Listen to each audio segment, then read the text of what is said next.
आज दिनांक 5 जून 2021. बीकॉम भाग 1 मायक्रो इकॉनॉमिक्स सूक्ष्मलक्षी अर्थशास्त्र किंवा अंशलक्षी अर्थशास्त्र. आपण पूर्ण स्पर्धा म्हणजे काय हे पाहिलं, पूर्ण स्पर्धेची वैशिष्ट्ये पाहिली आणि अल्पकाळात पूर्ण स्पर्धेत किंमत निश्चिती कशी होते किंवा उत्पादनाचा समतोल कसा साधला जातो, त्याच्या 3 शक्यता आपण पाहिल्या. एक पहिली शक्यता म्हणजे सर्वसाधारण नफा मिळतो किंवा परसामान्य नफा मिळतो, नॉर्मल प्रॉफिट. दुसरी शक्यता अतिरिक्त नफा होतो, एक्सेस और मॅक्झिमम प्रॉफिट. आणि तिसरी शक्यता म्हणजे पूर्ण स्पर्धेत अल्पकाळात उद्योग संस्था तोट्याच्या स्थितीत असू शकते. तर 3 शक्यता पाहिल्या. आता आपण पूर्ण स्पर्धेत उद्योग संस्था दीर्घकाळात उत्पादनाचा समतोल कसा साधते हे आपण पाहणार आहोत.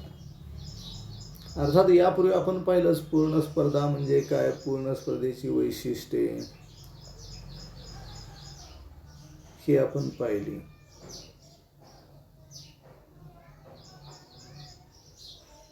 की असंख्य ग्राहक, असंख्य ग्राहक, असंख्य विक्रेते, एक जिन्सी वस्तू, एकच किंमत, same price, same product, homogeneous product, a number of buyers and a number of sellers, free entry and free exit to the firms, free entry and free exit, lack of advertisement cost, lack of transport costs, and perfect elastic demand curve.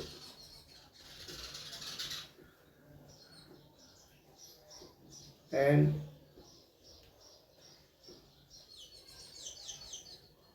divisible of factors of production, divisibility of factors of production. उत्पादन घटकांची विभाज्यता, म्हणजे उत्पादनाचे घटक आधाने विभाजनशील असतात. हे आपण या वैशिष्ट्याने युक्त असणाऱ्या बाजारपेठेला आपण पूर्ण स्पर्धेची बाजारपेठ असं म्हणतो. आता दीर्घकाळ म्हणजे काय?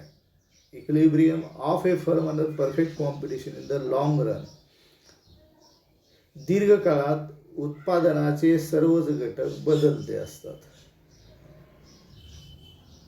अल्पकाळात मात्र स्थिर घटक सोडून बदलत्या घटकांचं थोड्या प्रमाणात, फार प्रमाणात बदल करता येतो. दीर्घकाळात मात्र उत्पादनाचे सर्वच घटक बदलते असतात आणि यामुळे दीर्घकाळात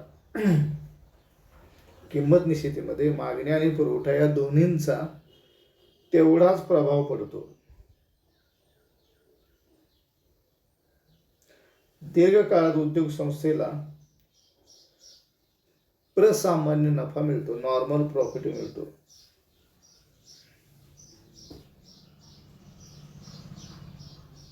दीर्घकाळात आपण पाहिलं की या आकृतीमध्ये रस हा सीमांत प्राप्ती वक्र आहे आणि सरासरी प्राप्ती वक्र सुद्धा आहे. रस क्ष अक्षावरती आपण उत्पादन मोजलेलं आहे आणि य या उभ्या अक्षावरती किंमत, प्राप्ती व खर्च मोजलेले आहेत. ख दीर्घकालीन सरासरी खर्च वक्र हा सीमांत प्राप्ती वक्र व सरासरी प्राप्ती वक्राला ग या बिंदूत स्पर्श करून उजव्या बाजूला वर जातो. याच वेळी दीर्घकालीन सीमांत खर्चाचा वक्र सीमांत प्राप्ती वक्राला रस आहे आकृतीमध्ये तो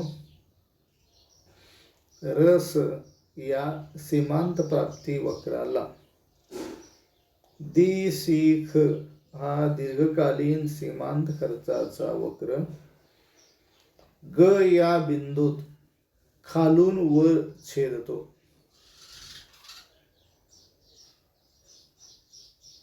आता ग या बिंदूपासून क्ष अक्षावर खाली लंब टाकल्यास आपणास क हा बिंदू मिळतो. यामुळेच आकृतीमध्ये क हे समतोल उत्पादन प्राप्त होते. क हे समतोल उत्पादन निश्चित होते. क या समतोल उत्पादनाची किंमत आकृतीमध्ये य या उभ्या अक्षावर र बिंदूने दर्शवलेली आहे. आणि या ठिकाणी समतोलाच्या दोन्ही अटी पूर्ण होतात. त्यामुळे किंमत बरोबर सरासरी प्राप्ती बरोबर सीमांत प्राप्ती बरोबर सरासरी खर्च. दुसरी अट म्हणजे दीर्घकालीन सीमांत खर्चाचा वक्र सरासरी खर्च वक्राला दी स वक्राला ग या बिंदूत स्पर्श करून वर जातो. या ठिकाणी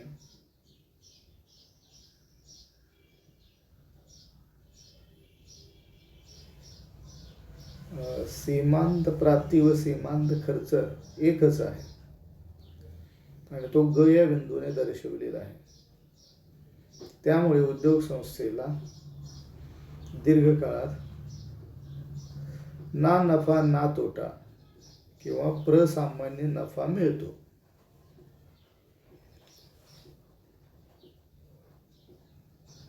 आकृतीमध्ये अर ही किंमत पण आहे आणि प्राप्ती पण आहे. जेवढी प्राप्ती आहे तेवढीच किंमत आहे आणि तेवढाच खर्च आहे आणि त्यामुळे उद्योग संस्थेला दीर्घकाळात प्रसामान्य नफा मिळतो. आणि या ठिकाणी उद्योग संस्था आपला समतोल साधते. समतोलाचा बिंदू आहे ग. या आकृतीमध्ये सरासरी प्राप्ती व सीमांत प्राप्ती किंवा मागणी वक्र आहे रस. या मागणी वक्राने दाखवलेले समतोल उत्पादन आहे अक. किंमत आणि प्राप्ती आहे अर. म्हणजे जेवढी प्राप्ती आहे तेवढाच खर्च आहे. सरासरी खर्च तेवढाच आहे. सीमांत खर्च तेवढाच आहे. यामुळे उद्योग संस्थेला दीर्घकाळात अतिरिक्त नफा मिळत नाही, प्रसामान्य नफा मिळतो. अशा पद्धतीनं दीर्घकाळात पूर्ण स्पर्धेत उत्पादन संस्था आपला समतोल साधते.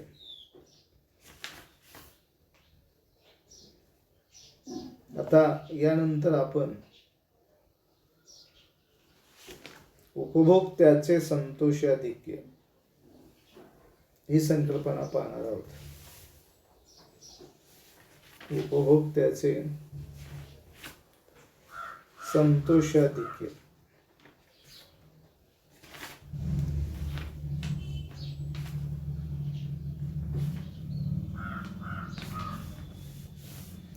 पहिल्यांदा संतोषाधिक्य म्हणजे तरी काय?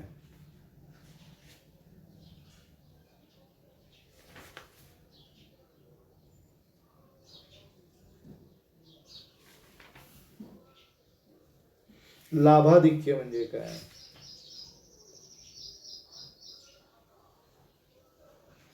उपभोक्त्याचे आधिक्य किंवा अधिशेष किंवा लाभाधिक्य.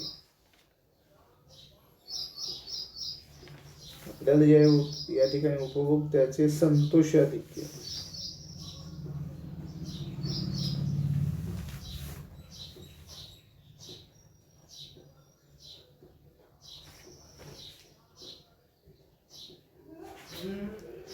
एखादी वस्तू उपभोक्ता हातची जाऊ नये म्हणून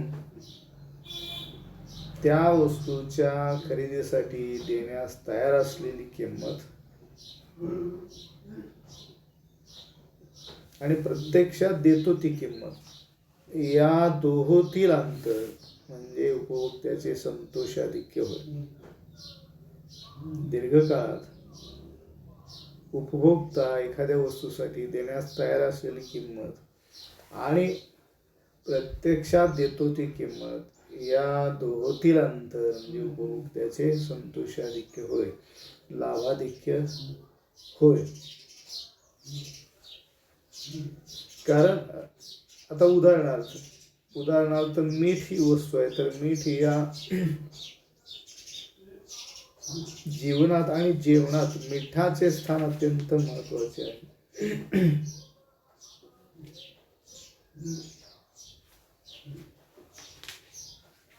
मीठ हे महत्वाची वस्तू आहे जेवणामध्ये.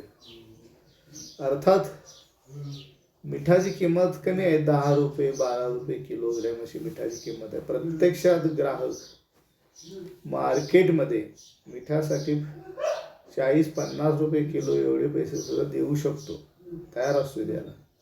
प्रत्यक्षात त्याला मीठ 10 ते 12 रुपये किलोग्रॅम पर्यंत मिळते. याचा अर्थ 1 किलोच्या मागे उपभोक्त्याला साधारणतः 30 ते 40 रुपयांचं संतोषाधिक्य मिळतं. त्याला संतोषाधिक्य म्हणतात. देतोय त्याला 10 रुपये, प्रत्यक्षात मार्केटमध्ये किंमत म्हणजे 50 रुपये द्यायला पण तयार असतो तो, प्रत्यक्षात देतोय 10 रुपये, म्हणजेच राहिलेले 40 रुपये हे त्याचे संतोषाधिक्य होय. त्या अनेक वस्तूसाठी तो जास्त किंमत द्यायला तयार असतो, पण देतो मात्र कमी. यालाच उपभोक्त्याचे संतोषाधिक्य असे म्हणतात. Consumer surplus, that is called as A consumer surplus. So many people says that this situation is as a consumer's surplus. उपभोक्तेचे लाभाधिक्य किंवा संतोषाधिक्य अशा रीतीने आपण आपलं या ठिकाणी पूर्ण स्पर्धा म्हणजे काय, त्यानंतर पूर्ण स्पर्धेतील अल्पकाळात उद्योग संस्थेची किंमत निश्चिती आपण पाहिली. पूर्ण स्पर्धेची वैशिष्ट्ये पाहिली. अल्पकाळ म्हणजे हे पाहिलं. दीर्घकाळ म्हणजे काय हे पाहिलं. दीर्घकाळ म्हणजे असा कालावधी की ज्या कालावधीत उत्पादनाच्या बदलत्या घटकांबरोबरच उत्पादनाचे स्थिर घटक सुद्धा बदलता येतात. यालाच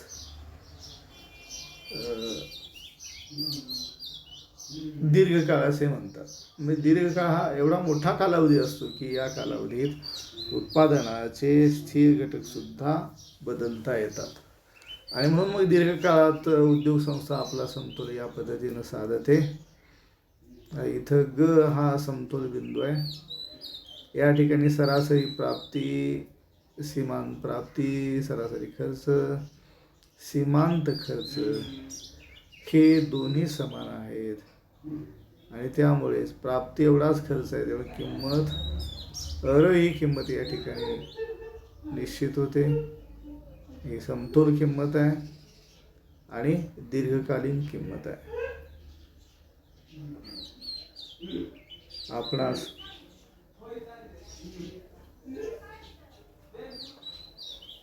हे माहीतच आहे की 5 जून हा दिवस अत्यंत महत्त्वाचा दिवस. पर्यावरणाच्या रक्षणाच्या दृष्टीनं याला अत्यंत महत्त्वाचं स्थान आहे. सगळ्या जगभर पर्यावरण बचाव करण्याच्या दृष्टिकोनातून, जनजागृती करण्याच्या दृष्टिकोनातून विविध कार्यक्रम साजरे केले जातात. आणि म्हणून या जागतिक पर्यावरण दिनाच्या निमित्तानं दिनांक 5 जून या दिवशी 1974 पासून सगळ्या जगभर युनोच्या माध्यमातून सगळ्या जगभरातले देश जागतिक पर्यावरण दिन साजरा करतात. दिनांक 5 जून या दिवशी पर्यावरणासह आर्थिक विकास ही संकल्पना सगळ्यांनी स्वीकारलेली आहे. सस्टेनेबल डेव्हलपमेंट ही अर्थशास्त्रातली संकल्पना आणि याच्यात पर्यावरणाला अत्यंत महत्त्वाचं स्थान आहे. आणि म्हणून तुम्ही आम्ही सर्वांनी या 5 जून या जागतिक पर्यावरण दिनाच्या निमित्तानं वृक्ष वेली यांचं जतन, संवर्धन, संगोपन हे करणं आपलं काम आहे. वृक्षवल्ली आम्हा सोयरे वनचरे, पक्षीही सुस्वरे आळविती. संत तुकारामांनी या काव्यामध्ये खूप छान पद्धतीनं, चांगल्या पद्धतीनं या अभंगामध्ये हे महत्त्व पर्यावरणाचं वर्णन केलेलं. आजही 300-350 वर्षानंतर सुद्धा आजही ते तितकंच लागू पडते, तितकंच ते महत्त्वाचं आहे. वृक्ष वेली, शुद्ध पाणी, शुद्ध हवा, ध्वनी प्रदूषण नसावे. ध्वनी प्रदूषण, जलप्रदूषण, वायू प्रदूषण हे नसावं. आणि म्हणून आपल्याला जर सजीवसृष्टी टिकवायची असेल सगळ्या जगभर, तर जगातल्या सगळ्या देशांची पर्यावरणाचा अवेअरनेस निर्माण व्हावा म्हणून पहिल्यांदा जगात 5 जून 1974 या दिवशी जागतिक पर्यावरण दिन हा साजरा केला. दरवर्षी तो सगळ्या देशात साजरा होतो आणि आपल्याही देशात तो साजरा होतोय. जी वसुंधरा आहे, पृथ्वी आहे, ही सुंदर पृथ्वी भविष्यकाळातील पिढ्यांना सुद्धा त्याचा उपयोग करण्यासाठी उपलब्ध असली पाहिजे. आणि मग ती आपली जबाबदारी नाही का आपल्या सगळ्यांची. आणि म्हणून झाडे लावा, झाडे जगवा, पाणी अडवा, पाणी जिरवा.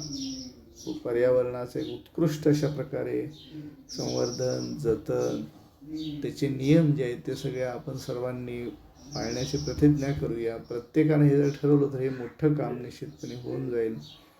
आणि लाखो वर्षे या पृथ्वीचं आयुष्य आहे आणि ती जर अशीच आपण ओरबाडत बसलो पृथ्वीला, तर केवळ आणखी काही वर्षांचा अवधी की पृथ्वीचं अस्तित्व नष्ट व्हायला. आणि म्हणून सस्टेनेबल डेव्हलपमेंट, चिरंतन विकास या संकल्पनेला महत्त्व आहे आणि त्या अंतर्गत पर्यावरणाला महत्त्व. दिनांक 5 जून. आजच्या या व्याख्यानामध्ये आपल्याला ही पण माहिती मिळाली. 1972ला ठरवलं आणि 1974 पासून जागतिक पर्यावरण दिन पाळण्याला ठिकाणी सुरुवात झाली. पुन्हा एकदा मी या दिनाच्या निमित्ताने आपल्या सर्वांना धन्यवाद देतो आणि थांबतो.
काय